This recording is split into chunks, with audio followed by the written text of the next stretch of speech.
반일을 연구한 게 아니라 반일이 이렇게 연구하게 된 계기죠. 이러한 상황을 극복하기 위해서 반일내는 교사가 학생들의 수준을 파악하고 학생들의 수준에서 지도할 것을 권고합니다. 다시 말해 교사는 학생의 수준에서 풍부한 사고를 유발시켜야 하며 학생들이 다음 수준을 진행해 나가도록 지도해야 된다. 여기서 학생들이 다음 수준으로 나가도록 진행한다라는 게 뭐였죠? 아까 좀 잘 설명하면 교사가 어떻게 진행하에 따라서 수준이 빠르게 갈 수도 있고 느리게 갈 수도 있다. 촉진성이라고 그랬었죠? 네, 다음 페이지 넘어갈게요. 그럼 각각의 특징은 어떻습니까? 이름을 먼저 외우셔야 돼요. 1수준, 시각적 인식 수준. 2수준, 기술적 분석적 인식 수준. 3수준, 관계적 추상적 인식 수준. 4수준, 형식적 연역 수준. 5수준, 엄밀한 수학적 수준이다. 이렇게 돼 있네요.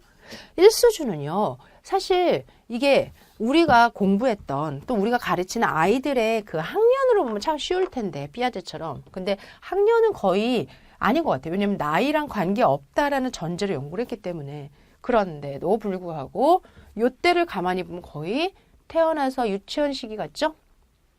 그리고 요때가 초등학교 시기. 그 다음에 요때가 중학교. 요때가 고등학교. 그 다음에 고등학교 이상이 되면은 이제 여러분들처럼 수학을 해야 되는 사람들의 입장에서는 이렇게. 그래서 우리가 고등학교 때 규律법 배우잖아요. 중학교 때 도형의 성질하면서 명제나 왜 그렇죠 하는 증명 같은 거를 배우죠. 2009 개정 교육과정부터는 정당화라는 이름으로 증명을 따로 언급하진 않지만 명료하게 설명해봐라 이런 걸 하죠. 근데 초등학교에서는 도형들을 여러 가지 그 모눈종이 같은 데다가 막 그려봐요. 그리고 어떤 특징이 있는지 막 찾아봐요. 이게 이런 거고요. 유치원에서는 세상에 있는 막 물건들을 보면서 동글동글 동그라미, 뭐 반듯반듯 세모, 네모 이런 거 공부하거든요. 이쪽 수준이겠죠. 그래서 우선 인식 자체는 초등학교, 아니 유치원, 초등학교, 중학교, 고등학교, 대학교 이렇게 보시면 될 것 같아요. 우선 1수준.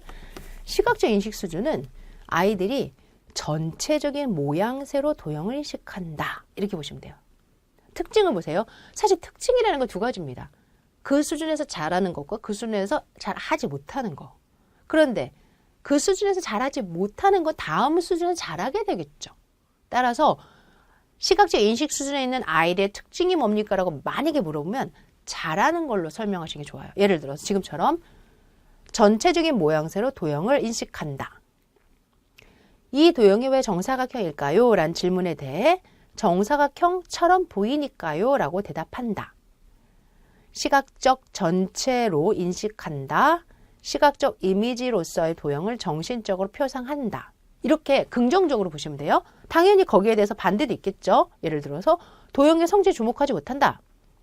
근데 그거는 다음 수준에 가면 잘해요. 따라서 기술적 분석서 수준에 가면 도형의 성질을 주목하는 거죠. 결국은 여러분들이 각 수준의 특징을 설명해라 라고 만약에 질문을 하면 못한다 보다는 한다에 신경 쓰시면 될 것 같아요. 다시 읽겠습니다. 그래서 잘한다 쪽으로만 표시를 할게요. 시각적 인식 수준에서의 사고의 대상은 시각적으로 같은 모양으로 인식되는 여러 모양, 이게 이제 같은 모양. 이 도형은 마름모다라는 문장은 이 도형은 내가 마름모라고 부르도록 배웠던 것과 같은 모양이다. 그래서 모양이다. 이렇게 보시면 돼요. 제1수준의 시각적 사고의 마지막 산물은 도형의 성질에 대한 분명한 인식에 근거한 도형의 개념화. 좀 말이 어려운데 결국은 1수준이라는 게 이렇습니다. 여기 이제 나중에 나오겠지만 얘가 뭐 어느 날 갑자기 1수준이 딱 되는 게 아니라 ready go. 그래서 0부터 해서 1수준이 이렇게 쭉 됐다가 1수준에서 2수준이 됐다가 2수준 3수준이 됐다가 3수준 4수준이 완성됐다가 4수준 이후에는 모든 걸 다 잘하게 되는 거거든요. 그러면 ready go 했을 때 얘네들이 점점 도형들을 모양으로 구별할 수 있는 눈이 세모, 네모, 뭐 동그라미 이렇게 쭉쭉쭉 간다는 거죠. 그러다가 이제는 어떠한 실세계의 상황을 보더라도 정확한 도형을 딱 얘기를 할 수 있는 것이 1수준의 완성이다라고 보시면 돼요. 그랬을 때 1수준의 시각사고의 마지막 산물은 도형의 성질에 대한 분명한 인식에 근거한 도형의 개념화. 그러니까 내 눈에 이 도형들이 다르게 보이더라 라는 측면이죠. 그럼 다르게 보이더라 라는 것이 드디어 시작이 됐다면 그 다음에는 도형들이 어떻게 다르게 보이지? 마름모는 어떻게 다르게 보여? 세모는 어떻게 다르게 보여? 정사각형과 직사각형 어떻게 다르게 보여? 점점점 가면서 이제 도형들을 딱 보면은 도형들이 아주 다르게 보이는 거에 대해서 이야기하더라. 그럼 이 수준이 완성이 되더라. 이렇게 보시면 돼요. 그 다음에 학생들이 제1수준인 시각수준, 2수준인 분석수준을 이행하는 동안 시각적 대상에서의 도형은 성질들과 결합하기 시작한다. 그러니까 이제 이쯤 되면은 점점점 모든 거를 볼 때 구별이 되는데 여기서 넘어가는 이제 요 시점에서 그게 당연히 여기 무슨 이게 딱 선이 있는 건 아니지만 선이 있다고 친다면 이 선에 의해서 딱 문을 탁 통과하는 순간부터 근데 말이야 도형이 좀 달라 보여 하는 관점이 생기면서 이제 넘어가더라는 거예요. 이게 관점의 전환이라는 게 좀 어려운 건데 바닐이나 프로이덴트를 얘기했지만 여기에서 이렇게 넘어가는 게 다르다 그랬죠. 그러니까 이 문을 통과하는 것조차도 사실 또 다른 또 차원이라고 생각을 하시면 돼요. 여하튼 그러면은 말은 이렇지만 제가 이걸 연속선상에 놓는 게 좀 문제가 생길 수도 있겠다. 차라리 이렇게 놓을까요? 1수준 이렇게 있어서 여기 1수준.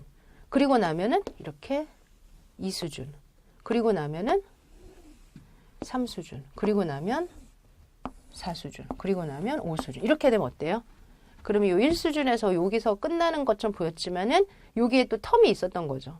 그래서 다시 얘를 시작으로 2수준이 완성이 되면은 또 끝나는 것 같지만 또 텀이 있어서 여기서부터 시작해서 3수준이 완성이 되고 이런 식으로 한번 보면 어떨까? 이건 제 그림이니까 여러분들이 그냥 참고만 하시면 될 것 같아요. 여튼 이 수준은 뭡니까? 이제 도형의 성질에 주목한다. 그리고 도형의 성질을 분석한다. 도형의 성질을 분석한다라는 이 성질에 동그라미 치시고 우리가 생각하는 도형의 성질이 삼각형의 성질, 사각형 성질이 아니라 특징이에요. 그래서 도형의 특징에 주목한다.